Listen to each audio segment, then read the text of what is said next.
Hey, how's it going?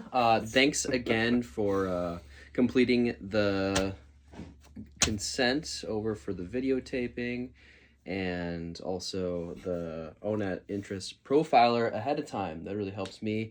And I looked over a couple of those things, but before we jump into those results, I just wanted to check in. And how are you feeling so far on everything? About the results?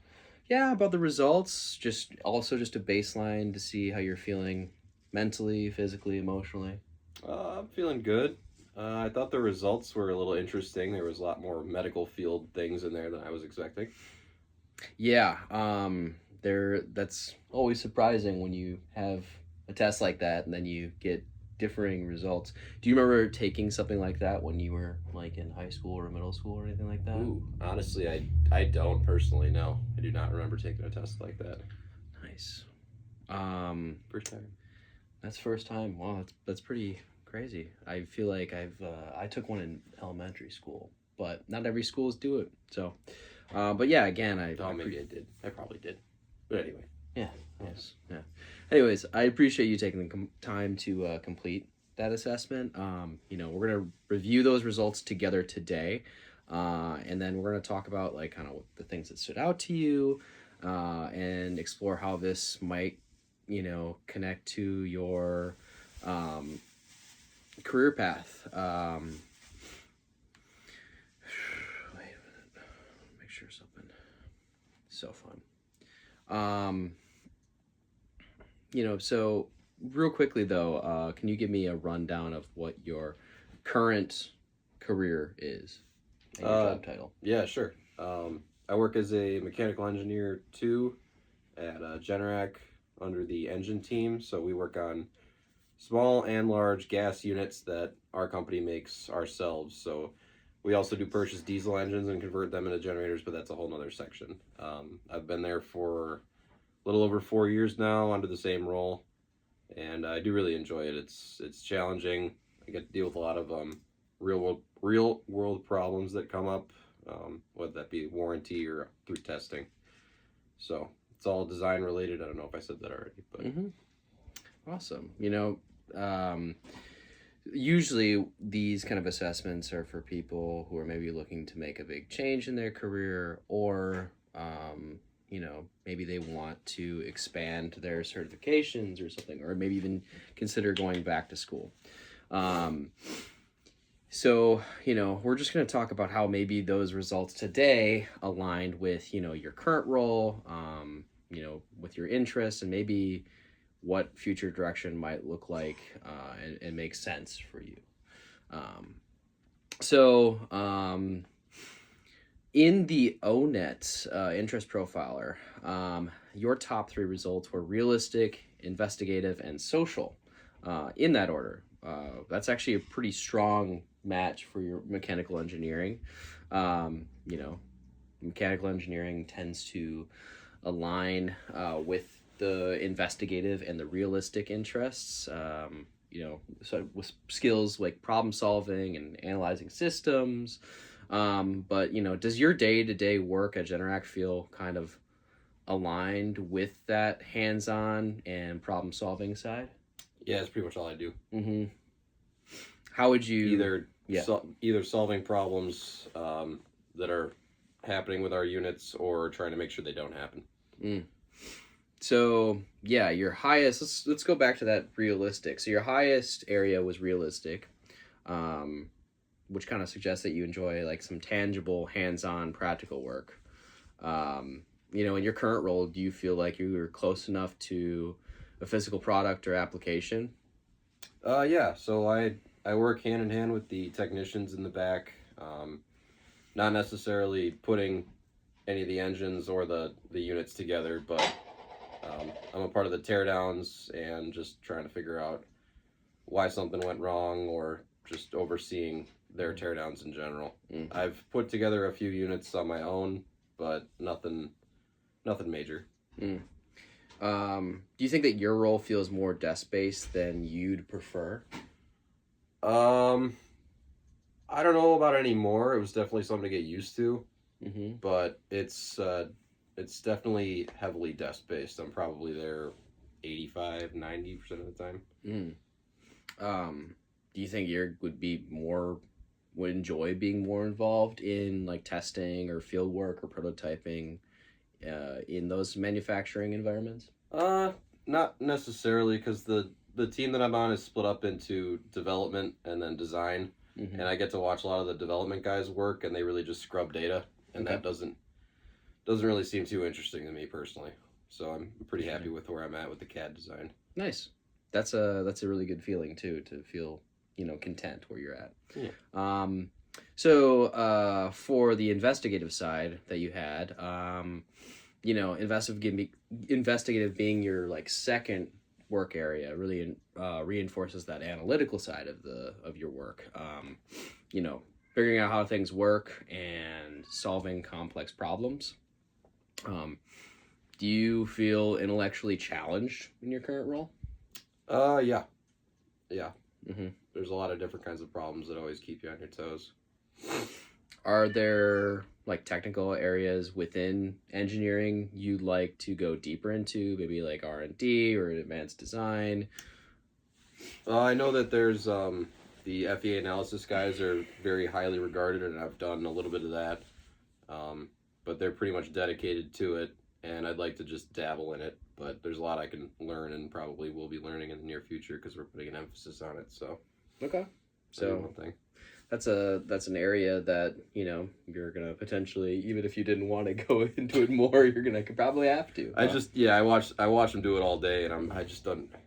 I like my job because there's so many different things to it, Mhm. and they do work on different things, but it's more of the same and just crunching. So, third area is social. Yeah, I was kind of surprised with that one. Yeah. What was so surprising to you about that, you think? I guess I don't know what questions I answered would have led to that, Mm-hmm. because I know I didn't take the test that long ago, but yeah. I mean, since I'm at my desk so often, I do get around and talk to other people, and more than just work at work, so I'm not too surprised, just a little bit. Mm-hmm. Okay. So what's interesting in that social third area, suggests that you also gain energy from interacting with or helping others. I guess, do you have any sort of mentoring or collaborating? I know you said you kind of work in a team, so that kind of suggests that you have some collaboration within the team socially, right? Yep. We have interns too, and I've been tasked with overseeing them, so that's been it's been good, because they really come in knowing nothing like I did when I first came in, so it's good to help them with that. That's awesome. That was literally my next question, was going to talk about, have you like considered doing any sort of training or mentoring? Is there any other opportunities that you kind of maybe looking to do, like engineering leadership, project management, technical sales or consulting, anything like that? Definitely not sales. Yeah. But project management is something that my manager wants me to get into, because he usually oversees the projects for our team as a whole, and he's trying to pawn some things off on me. So there was a project that I was tasked with as the engineering design manager, the project manager, but that got delayed, so that might start back up. I'm not sure, but it's definitely weird to dictate, to your team members, like, hey, I'd appreciate it if you could do this, and just divvy up the work. It's not something I'm used to. Yeah, that's definitely a hard thing to adjust to be in that management role, for sure. Yeah. Does that make you uncomfortable a little bit? Oh, yeah. Yeah.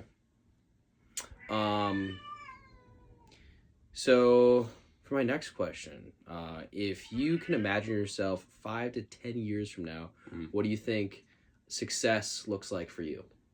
5 to 10, probably engineer 3 or 4, depending. I think this is my first full year as an engineer 2, so I need to have at least 5 for an engineer 3.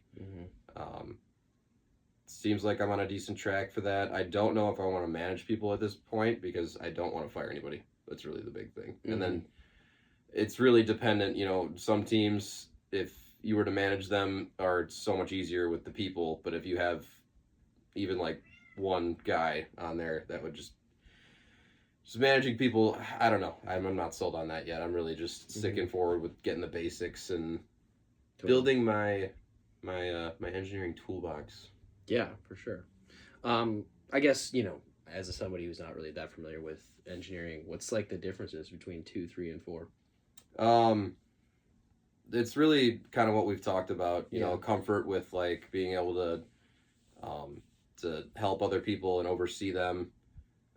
To take on work that might not be asked of you. It's just kind of like you hear something and you're like, oh, I can help, but like I can help with that. Mm-hmm. Like our analysis guys, they work a lot with other teams because there's not a lot of the analysis guys at work, Mm-hmm. but the analysis needs to get done for other things other than just engines. So um, that's something that I see, and I'm like, okay, if I want to be an engineer 4 or maybe even a 3, um, you gotta look outside of your own workspace.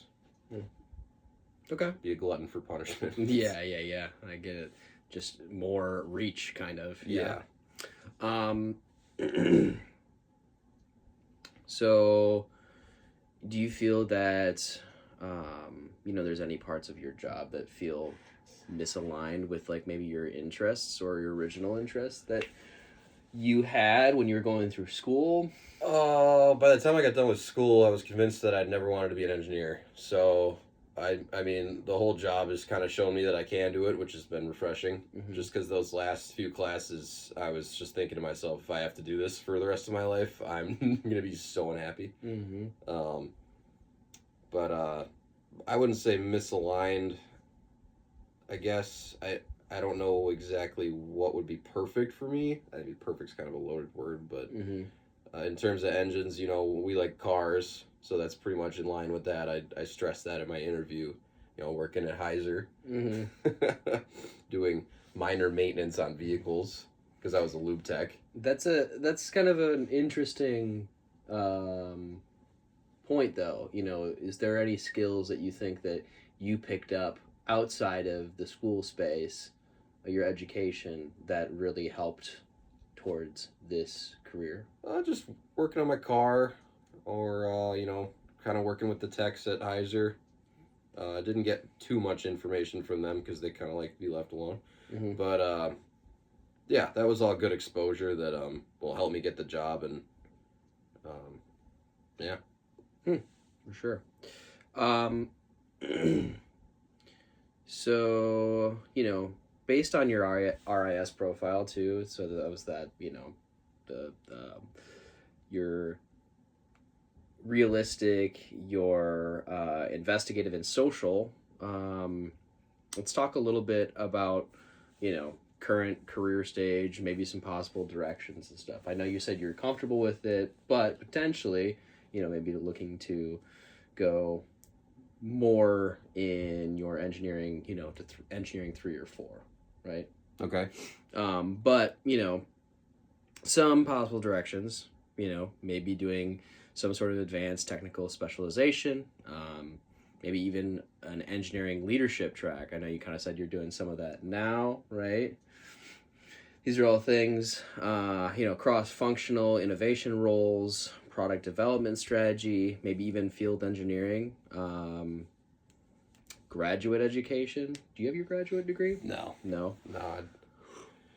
Or consulting or entrepreneurial pathways. So, do any of these? I know you said that you don't really, you're a little bit nervous about, you know, taking on too much responsibility because then it starts to get into, oh, do I have to fire this person? Yeah. If any of those, which one do you think feels most, I guess, energizing to you? Probably advanced technical specialization, just because you kind of get to work at your own pace. We have a lot of opportunities to do that at work already. Mm-hmm. There's like courses that you could take. It's really if you just, depending on where the budget's at in the year, you know, the end of the year, it's like we have the money at the beginning of the year. It's like, you might not want to take that class right now. But they're pretty good about if you just find any class that's applicable or they think would help you and the company, that you could just sign up for it and they'll pay for it. So doing like stuff like GD&T for CAD drawings, which is just dimensioning and tolerancing, that'll be something I'm doing later.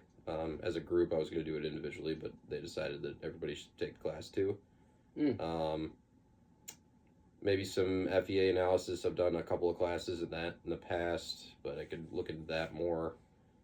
Other than the technical specialization, I do already work decent amount cross-functionally with like other teams. So the product team is really just deals with like the product as a whole to ensure that it's good to sell. You know, if we're rating it for 150 kilowatts, it's going to make 150 kilowatts with the enclosure and everything, because that's always a pain. But yeah, overall, just individual growth is what I'm working on right now. Yeah, for sure. So what do you think for that individual growth? What specific skills do you think you would need to move in that direction? Yeah, is this my one-on-one for my manager right now? It's your one-on-one, yeah. It does. Project management courses. I know my manager talked to me about that. I think he signed me up to do that, so I'm going to need to get that done. Because like I said, just organizing a project with everybody in it, like during the meetings, is kind of weird for me. Just because I'm so used to being told what to do. You know? So yeah. Interesting. Okay. Yeah, I know it's kind of interesting. It does feel like kind of like a one-on-one. That's what a lot of career counseling sometimes is, kind of almost like an interview or you're meeting with your boss, because you kind of, you know, there's a lot of questions that I think it forces you to think about that maybe especially for somebody who's, you know, not really interested in moving to a different career, right? This is almost kind of like, you know, yeah, like you're having a meeting with your boss or a, you know, review, because, you know, it asks about a lot of what do you know now, or what do you think you can do to further that growth, you know? Which is a very similar you know, ask of during those, you know, those meetings. So I get how you would say that for sure. But I also want to mention too, you know, in career counseling and stuff, it's never meant to, obviously, this is confidential between you and me in this space right now. You know, this is never something that's going to go to your boss and say, hey, you know. I've told him all this stuff too. Right. But I just want to let you know that too, also. So, kind of, you know, it sounds like you're in a field that really aligns well with your, you know, your strengths too, especially with the ONET strengths, with realistic and investigative, and even some social there. I can see there's some interlining things with that. You know, making sure that, you know, probably in the future too, maybe getting more of that social interest part could potentially, you know, sounds like could even further your, you know, engineering 3-4 reach, right, in that way. But, you know, I guess, you know, for next steps, we could either set up another appointment if you wanted to, or just send an email, right? You know, kind of clarify that 5 to 10 year vision. I know we kind of talked about that a little bit, but maybe identify some developmental goals, you know, maybe some more required skills, you know, and then even maybe explore some opportunities within Generac or externally. How does that kind of sound?